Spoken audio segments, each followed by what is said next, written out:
We've worked our way through all of the levels in the basement of the castle and taken a right beating in the process. We've inhaled haze, got burnt by lava, and scratched up by sand.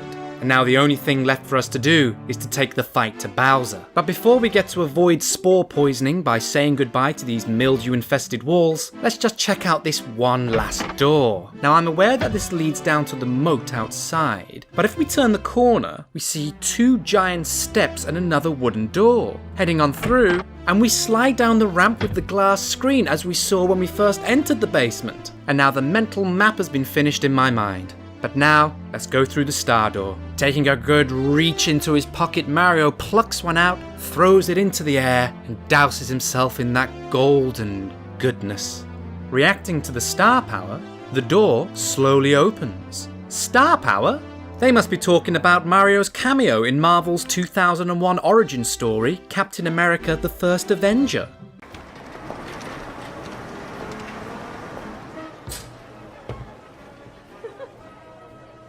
Come on, soldier. Once the door opens, we find ourselves in a corridor, and at the end of it, what appears to be a Stargate. As we approach, we can see something on the other side of this film. Perhaps we can get to that later. But in life, the only way to progress is to move forward.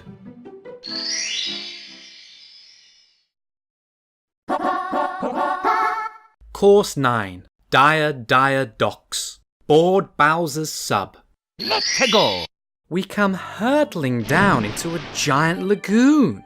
The water breaks our fall, and as we look around, we are encompassed on all sides by high rocks. And what's this, a shark? What? There is a shark in the water. Okay, let's just try and get out of here then. Swimming down, we can see a whole ecosystem below us. An underwater vortex spins in the middle. There are treasure chests littered around, our old friends the clams. And as we swim on down, we come across a Cheep Cheep. Oh, can we give the Cheep Cheep a little pet? No, because you're not really supposed to stroke fish. Well, there's certainly a lot going on. Let's just try and clear our head, collect our thoughts. But then the whirlpool sucks us into the middle and we drown. Oh dear. When we jump in again, let's try and stay clear of this.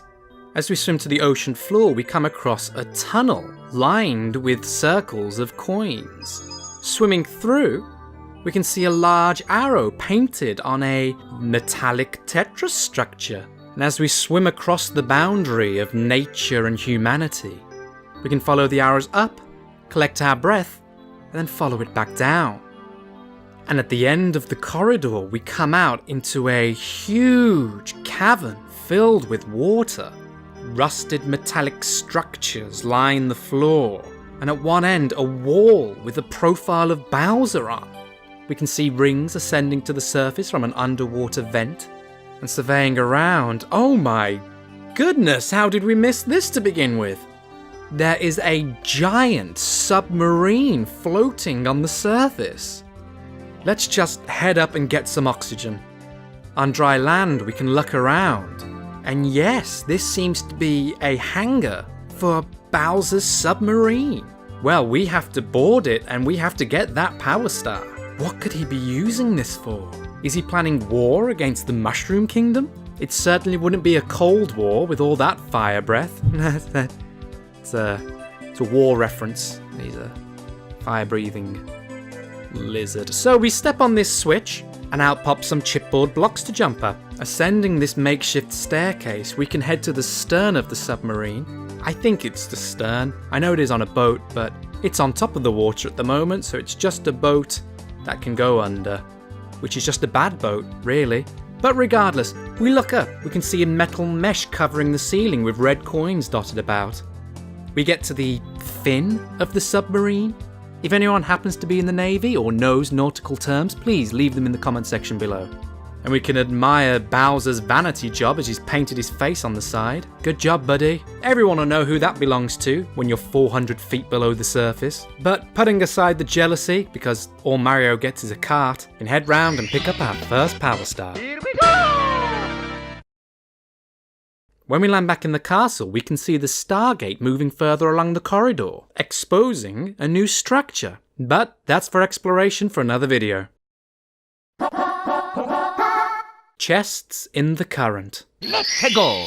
Now, even though this sounds like a Vice article highlighting the evolution of society's perception of fitness and abdominal muscles in the modern age, I doubt that's what this is. Diving back down, we're joined by a new aquatic animal. This is a manta ray, seemingly excreting water rings. Don't get those in your eye, Mario.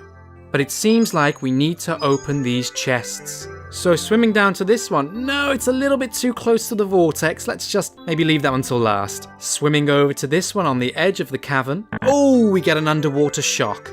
We'll leave that one till later as well. We can swim round to the next one, which does in fact open, and we can plunder the treasure of an ancient air bubble. Back round to the one that shocked us, and this time it opens. Skirting the edge of the lagoon, we can find a third one. And now it's time to swim against the current and try to open this fourth. Taking note of the shark that swam through our periphery, we can get in front of the chest, open it, and out pops a power star. And now we start to get sucked into the whirlpool. Luckily, Mario was a breaststroke champion in high school. You can ask Princess Peach about that, because she was on the swim team as well. Ugh, get your mind out the gutters. And eventually we make it over to pick up power star number 2. Pole jumping for red coins. Let's go. Using a pole, just like Mario had to do in high school as well in order to cover tuition fees. He used to compete in pole vault competitions to earn money. Jeez, empty the trash door of your mind for real though. Well, one thing's for certain, we need to get those red coins. So heading back to where the red coins are, we now see that the submarine has gone. Well, where did it go? Was it because we insulted the paint job? I thought Bowser's skin would be a little thicker than that. I mean, he has a shell for Pete's sake. And as we're swimming across, we see these shadows skirting across the surface of the water. Heading to dry land and looking up, there are now these platforms floating in midair. And these poles on an automated route across the mesh on the ceiling. But it seems like we're going to have to jump from pole to pole to collect these red coins. Let's just hope today wasn't greasing day. Depressing the switch to activate the chipboard blocks, we can make our way back up there. Execute a risky jump to one of the floating platforms. And we're right next to the blue star marker. This is where we'll have to come to when we've collected all 8 red coins. But first, we have to collect them. We can eye up our first target. Waiting for the pole to come into reach, we jump on, slide on down and pick up red coin number 1. And now there are 3 red coins in a row here, all at different levels. Looks like there's got to be a bit of depth perception involved here. Grabbing onto the pole, we can get to the top to pick up number 2, slide down to pick up number 3, and then edge round to pick up number 4. The pole terminates above open water, so we'll just hang on to it until we get back, and then travel back to our starting platform. This time, let's go this way. We jump onto a pole, and with no safety net, we jump to the adjacent one. Hanging on, we can line up again and jump onto a third one. Oh, Mario nearly bottles the dismount, but does a fantastic recovery and lands on the platform. Here's a blue coin block. We'll remember that for later. And waiting for this pole to complete its journey, we can grab on and head over to this little cage to pick up number 5. Instead of having to deal with all that pole jumping faff, let's just take a shortcut, jump in the water and swim back over. Finding ourselves back on our original platform, we can now head down this route. We jump onto the pole, line up to jump to the next. We can see the final 3 red coins, 2 of which are on the other side of mesh walls. Before tackling that, we can pick up number 6. Then we have to time it just right to jump on the one coming in the opposite direction, and we manage it. We can slide down to pick up number 7. And line up to pick up number 8. Upon collecting, out pops the power star. Now just to have a nice leisurely swim and pick up the 3rd of the level. Here we go. Through the jet stream. Let's go. If being sucked into a vortex wasn't high octane enough for Mario, he now has to swim through a jet stream. So let's head on over to it. Finding ourselves back in the hangar, we can swim up to top up on some oxygen. Oh, there's a couple of cat boxes in the distance. Wonder when we'll get to use those. And now swimming back down, we head straight through the rings. 1, 2, 3, 4, number 5. Once we've done all 5, out pops a power star at the bottom of the vent. Fantastic. Let's just swim on down to get it. I said let's just swim on down to get it. Oh, the jet stream's too powerful.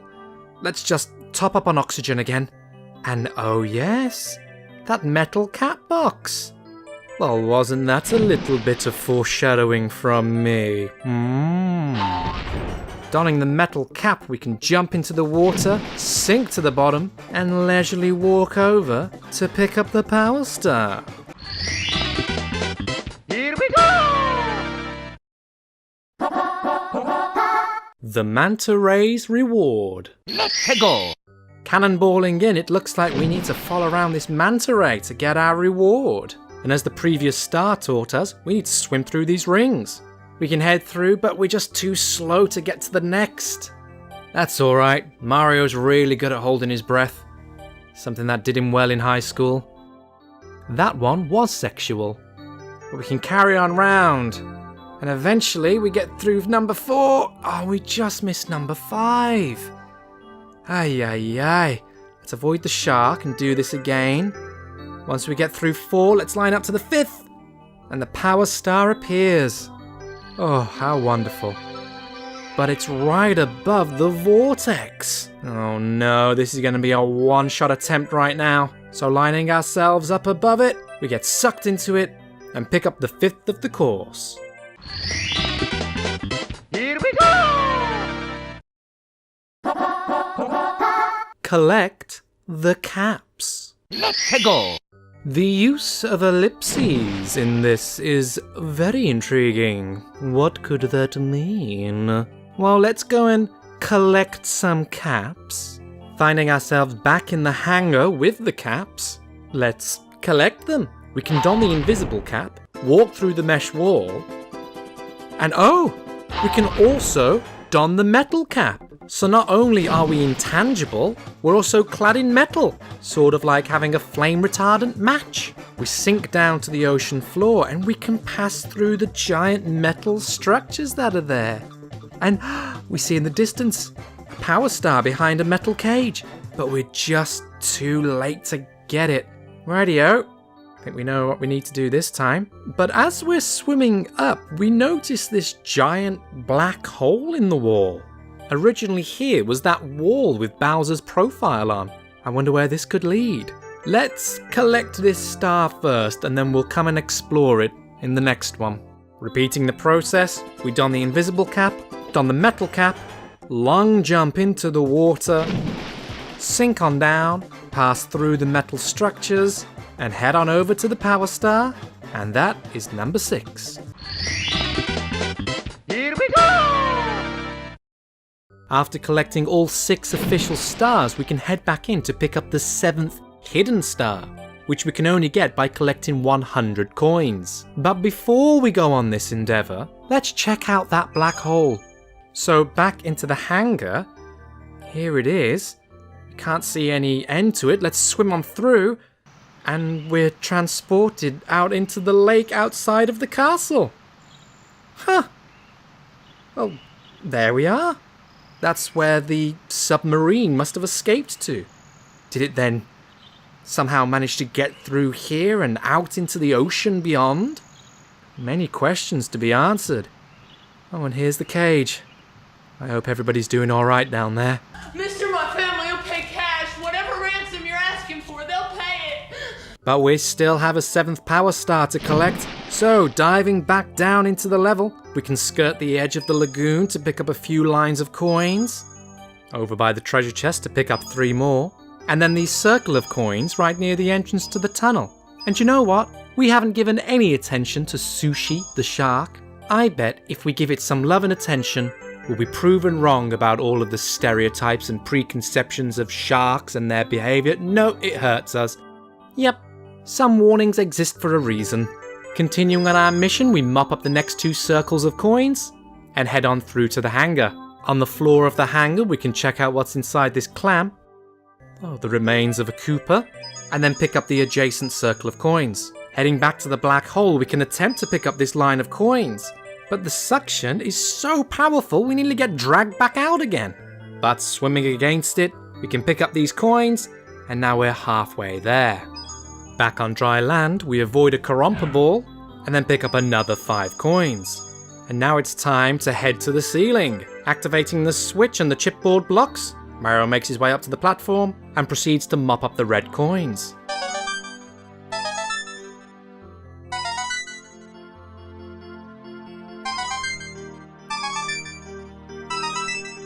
Once we've picked up our 7th, we're now on 69 coins. No innuendos here, please. And we can head on over to the blue coin block. Activating it, we get a whopping 6 blue coins. Collecting all of them bags us 30 to our total, and now we're 1 away from a power star. Which is just perfect because in the distance, I spy the 8th red coin. Upon collecting it, out pops a power star, and also another power star. Sure, we get 2 stars for 1 coin, but Mario's not greedy. He's just gonna stick with this one. Here we go! Now that we've collected all 7 power stars, it's time to ask, what is the story of Dire Docks? It's a story about the ongoing battle between nature and humanity. Planet Earth has been here for quite a while, and in that time, the beautiful concurrent chemical reaction that is evolution has filled its bountiful land and sea with all manner of unique life forms. Then comes along a hairless ape with opposable thumbs, who, in the relative blink of an eye, manages to bring the world to the brink of collapse. Industrialization, rapid expansion, littering. We need to take care of our little blue marble. Otherwise, one day we may wake up and realize it's all gone. And that is the full story of Dire Docks. What were your thoughts on this level? Where do you think Bowser's submarine went? What do you think he has planned for it? And if you were to paint your face on the side of something, what would it be? Leave your thoughts in the comments section below. If you enjoyed this video, please like and subscribe and share with others, as, well, you know, sharing is caring. But for now, my friends, luck and more to you all, and catch you next time.